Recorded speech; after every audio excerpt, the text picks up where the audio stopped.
The dehumanising factor. Belfast, still the Thatcher years. Peter drove with a reckless speed which betrayed his 18 years. As he went over a ramp, both Malice and he bounced off their seats and their heads hit the roof of the car. The two barely knew each other and were driving into Andersonstown, a Republican area of Belfast, to buy a little hash. Peter had bought the car with compensation money from an accident he had been involved in. He told Malice the accident had damaged his brain. Malice was in his late 20s, but compared to Peter, he seemed like an old man. Malice did ask what Peter's accident had been, presuming it had something to do with a bomb. Bombs seemed to be the most common kind of accident. Peter told Malice to grab the steering wheel as he let go of it to comb his hair. Malice threw the car into the wrong lane and said he couldn't drive. Peter quickly grabbed the wheel again and Malice figured there wasn't that much wrong with Peter's brain, unlike his own. A Brit patrol on Finicky Road North was busy questioning the occupants of a black taxi, so that for half a second the two lads thought they might get through unhindered. But on their approach, the taxi was released and they were waved into the side. "We were a cert for a pull," said Peter, and Malice nodded agreement. Peter did not get out of the car or wind his window down. He sat there sullenly in the driver's seat, his face the artist's expression of insolent youth. Malice cursed his situation and his company, and his unmouthed prayer, directed at Peter, was that he should not choose now to prove his manhood. Perhaps Peter heard Malice, or perhaps he just saw sense, and when the soldier shone his torch through the window, Peter wound it down. "Licence," said the uniform, and Peter produced it. The uniform radioed the licence details through and had Peter get out of the car and open the boot. Peter did as he was told, and Malice sat alone. Peter stuck his head back in the car to pull a lever that would open the bonnet of the car, and as he did so, he said, "I told him we were going away to Newcastle tomorrow, and we're just up here to collect some money you owed." It seemed like a complicated story, but some story other than the truth was necessary, and Malice took note of it. A uniform tapped his window with the muzzle of his rifle. Malice wound his window down. "Nine," said the uniform, and Malice told him. "Get out, car," said the uniform. Malice got out of the car. Inside the uniform was someone of perhaps 18 years. He was very nervous. On the wall behind him was a well-painted image of a man with long hair, wrapped in a blanket, crawling on all fours. Below the picture it said, "The dehumanizing factor."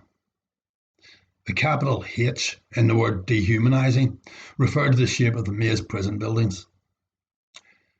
Members of the Provisional IRA were protesting in H Block at the time, looking for their political status to be recognised. Their form of protest was to refuse prison clothing and food, and to smear their own excrement on the walls of their cells. Some of them were democratically elected members of Parliament. Some of them starved themselves to death looking for political status. Malice was an internationalist, not a nationalist. But after the first hunger striker, Bobby Sands, starved to death, it was hard not to notice the heightening of tensions in nationalist areas. The figure in the portrait on the wall had a tin of shit-coloured paint poured over its face. The shit-coloured paint had been poured on by British soldiers, perhaps by this particular British soldier that was now questioning Malice. Anyway, this particular British soldier was now shitting himself. "Address 2A Lisburn Road." "Where's that in?" "The bottom of the Lisburn Road." "Is that low, Mayor?" The soldier meant, "Do you live below the Mater Hospital?" But due to his accent, Malice did not understand the question. "Right at the bottom, number 2A. Where's that?" Soldier spoke quickly, with his rifle pointed at Malice's chest. He feared an attack from Malice or the shit-smeared portrait on the wall, or anyone in this Catholic, Republican, nationalist area. "Is that below Maya?" The resentment of the troops' presence was escalating with each new death of the hunger strikers, and fear expressed itself in the soldier's voice and movements.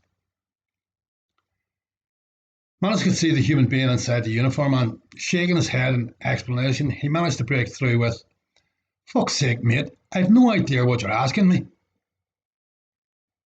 The tension broke. They were, after all, only two human beings. Manus followed up with, "I'm not that long back from England myself." The soldier pointed his rifle away from Manus then. The soldier forgot his official line of questioning and asked Manus where in England he had been. "Lancashire." The soldier came from the south of England and was a total stranger to the north of his country, but he nodded in eager recognition anyway. "I was working in a mill there, but I got let off."